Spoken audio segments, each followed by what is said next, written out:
ప్రస్తుతం మనతో పాటు అర్పిత గారు ఉన్నారు. బీఆర్ఎస్ పార్టీ సీనియర్ మహిళా నాయకురాలు. అర్పిత గారు చెప్పండి, ఈరోజు చూసుకున్నట్టయితే బండి సంజయ్ గారి విచారణకి రేవంత్ రెడ్డి సహకరించట్లేదు, రేవంత్ రెడ్డి బండి సంజయ్ ఒకరే అని చెప్పేసి నిన్న మొన్నటి వరకు మీ వాదన, అంటే బీఆర్ఎస్ పార్టీ లైన్. ఈరోజు రేవంత్ రెడ్డి గారి విచారణకు కూడా సిట్ వేయడం అనేది జరిగింది. సో ఓవరాల్ గా ఇప్పుడు బీఆర్ఎస్ పార్టీ నేతలు హ్యాపీయా? సిట్ వేస్తారు అనేది ఒక న్యూస్ మాత్రమే, అది ఇంకా సిట్ దర్యాప్తు జరిగింది, దానికి ఒక ఆఫీసర్ నియమించారు, ఒక ప్రాసెస్ లో వెళ్తుంది అన్నప్పుడు మాత్రం మేము బీఆర్ఎస్ పార్టీ నాయకులము నమ్ముతాము. ఇంకా కూడా మేము ఆ కాంగ్రెస్ అండ్ బీజేపీ జుగల్బందీ మీద మాకైతే నమ్మకం లేదు. ఎందుకంటే అమ్మాయికి అన్యాయం జరిగి గత 3 నెలల నుంచి కూడా పోలీస్ స్టేషన్ల చుట్టూ తిరుగుతుంది. నిర్మల్ పోలీస్ స్టేషన్కి వెళ్ళిందంట, అక్కడ వాళ్ళ పేరెంట్స్తో సహా వెళ్ళి కేసు ఫైల్ చేయమని అంటే కూడా ఏ ఒక్క పోలీస్ కూడా రెస్పాండ్ అవ్వలేదు, కనీసం కేసు తీసుకోవడానికి కూడా ముందుకు రాలేదు. ఆ తర్వాత ఎవరైతే బండి భగీరథ ఉన్నాడో మరి వాళ్ళ ఇంటికి, బండి సంజయ్ కొడుకు కదా, మరి వాళ్ళ ఇంటికి వెళ్ళి కేంద్ర మంత్రి హోదాలో ఉన్న బండి సంజయ్ వాళ్ళ ఇంటికి వెళ్ళి అమ్మాయి వాళ్ళ పేరెంట్స్ వెళ్ళి మాట్లాడటం జరిగింది.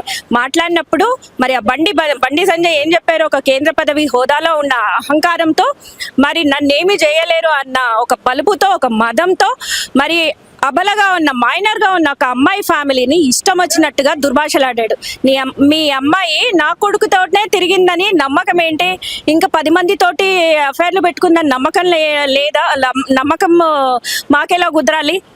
కాబట్టి ఎవరితో చెప్పుకుంటావో చెప్పుకో, ఏం చేసుకుంటావో చేసుకో, నన్నెవడేం పీకలేడు, నన్నెవడేం చేయలేడు అన్న హోదా అన్న తరీకాలో మాట్లాడిండు. ఎంత కేర్లెస్నెస్లో సమాధానం ఇచ్చిన టైంలో వాళ్ళకు ఏమీ దిక్కుతోచని సమయంలో వాళ్ళు ఏదో రకంగా మాకు న్యాయం కావాలనేసి పేట్ బషీరాబాద్లో వెళ్ళి రాత్రంతా కూర్చొని అమ్మాయి తల్లి మరి కేసు పెట్టమని వాళ్ళని ఎంత బతిమలాడినా కూడా చివరికి ఏదో 11 సెక్షన్ ప్రకారము వాళ్ళ ఏదో కేసు ఫైల్ చేశారని తెలిసింది.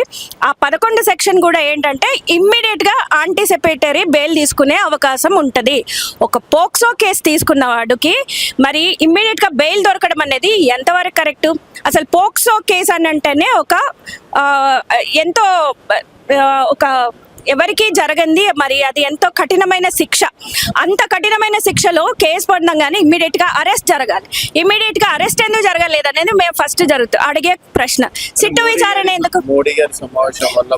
సమావేశాలు రాజకీయ నాయకుల, ఇక్కడ రాజకీయం వేరు, కుటుంబం వేరు. రాజకీయాన్ని ఎందుకు మధ్యలో పెడుతున్నారు? బీజేపీ బండి సంజయ్ కొడుకుగా ఎందుకు వస్తున్నాడు? ఓన్లీ బండి సంజయ్ కొడుకుగా ఎందుకు రావట్లేదు?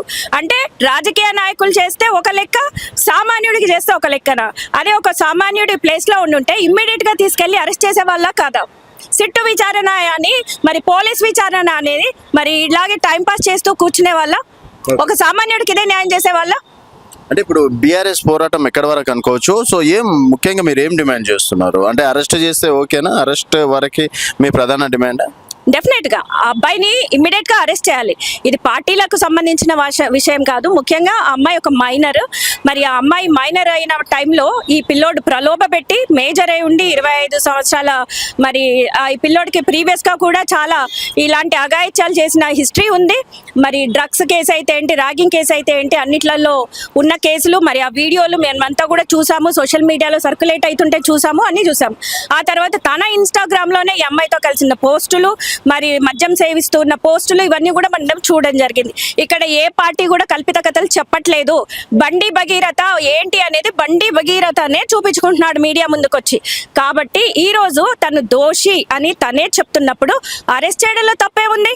డెఫినెట్ గా ఇమ్మీడియట్ గా అరెస్ట్ జరగాలి. బండి భగీరథ మీద తీవ్రమైన చర్యలు తీసుకోవాలి. And at the same time మరి బండి సంజయ్ కూడా తన పార్టీకి మరి ఆ ఉన్న పదవికి, కేంద్ర మంత్రి పదవికి బర్తరఫ్ చేసి మరి పార్టీ నుంచి రాజీనామా చేసి తొలగాలని మేము డిమాండ్ చేస్తున్నాం. అంటే నిన్న బండి సంజయ్ గారు ఎమోషనల్ గా మాట్లాడారు, ఇక్కడ నా తప్పేం లేదు, కావాలని నన్ను రాజకీయంలో ఎదుర్కొనలేక ఈ విధంగా చేస్తున్నారు అని చెప్పేసి. అంటే ఇప్పుడు బండి సంజయ్ ఇండైరెక్ట్ గా ఆయన కొడుకు కాదని చెప్తున్నాడా? ఇంట్లో తండ్రి కొడుకులకి తెలుస్తుంది నీ కొడుకు ఏందనేది. ఇప్పుడు నువ్వు బయట నాయకులను అడుగుతావు, నువ్వు కొడుకు అయితే, నువ్వు తండ్రి అయితే, నీ డిఎన్ఏ అయితే, నువ్వు అదైతే ఇదైతే అని మాట్లాడతావు కదా. మరి నీకు కూడా అర్థమైతలేదా నీ కొడుకో కాదో?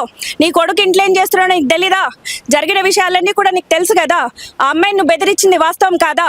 అలాంటప్పుడు అవన్నీ మట్టున పెట్టి నీ ఫ్యామిలీ మ్యాటర్ని పార్టీ పరంగా ఎందుకు ఆపాదిస్తున్నావు? దాన్ని ఎందుకు రాజకీయం చేస్తున్నావు? ఆ అమ్మాయి వచ్చి రాజకీయంగా ముందట బయటపడలేదే. ఇప్పటికి కూడా అమ్మాయి వచ్చి బయటకు వచ్చి మాట్లాడదలుచుకోవట్లేదు. తను న్యాయాన్ని కోరుకుంటుంది, వాళ్ళ ఫ్యామిలీ న్యాయాన్ని కోరుకుంటుంది. కాబట్టి వాళ్ళు పోలీస్ స్టేషన్ మెట్లెక్కారు, వాళ్ళు న్యాయం కోసం వేచి చూస్తున్నారు. కాబట్టి ఆ బాధితుల పాలిట మరి ఆ బాధితులకు తోడుగా బీఆర్ఎస్ పార్టీ ఉంటుంది. మేమందరం కూడా అమ్మాయి తరఫున ఫైట్ చేస్తాం. అంటిల్ అన్లెస్ దట్ కల్ప్రిట్ మరి బండి భగీరథ అరెస్ట్ అయ్యే వరకు కూడా మేమంతా కూడా ఫైట్ చేస్తూనే ఉంటాం. ఫైనల్ డిమాండ్ అదే, బండి భగీరథ అరెస్ట్ అవ్వాలి, పోక్సో కేసు కింద అరెస్ట్ అవ్వాలి. అండ్ సెక్షన్ 11 ప్రకారం కాదు, సెక్షన్ 8 ప్రకారము అమ్మాయికి జరిగిన అన్యాయాల పరంగా మరి సెక్షన్ 8 ప్రకారము బండి భగీరథను అరెస్ట్ చేయాలని మేము కోరుకుంటున్నాం. అది కూడా ఇమ్మీడియట్ గా అరెస్ట్ చేయాలని మేము మరి పోలీస్ రేవంత్ రెడ్డిని రిక్వెస్ట్ చేస్తున్నాము. మరి ఇక్కడ రేవంత్ రెడ్డి గారు ఎందుకు తాత్సారం చేస్తున్నారో అర్థం కావట్లేదు. మరి నిన్న మోడీ గారు వచ్చిన సందర్భంలో ఒకే స్టేజ్ మీద మోడీ, బండి సంజయ్, రేవంత్ రెడ్డి ముగ్గురు కలిసి కూర్చొని నవ్వుతూ ఇక పక్కపక్కలు చేస్తున్న టైంలో సమాజం అంతా కూడా సిగ్గుపడింది. ఒక పోక్సో కేసులో ఉన్న ఒక దోషిని మరి వాడి తండ్రిని తీసుకొచ్చి ఒక స్టేజ్ మీద కూర్చోబెట్టి ఏం సమాజానికి ఏం మెసేజ్ ఇస్తున్నాడు మోడీ గారు? మరి దీన్ని మేము అడుగుతూ మరి ఇలాంటి సిచ్యువేషన్లో మరి రేవంత్ రెడ్డి నుండి సరి అయిన న్యాయం వస్తుందని అయితే మాత్రం మేము ఎక్స్పెక్ట్ చేయట్లేదు. దీని వెనక వేరే మతలబు ఉంది.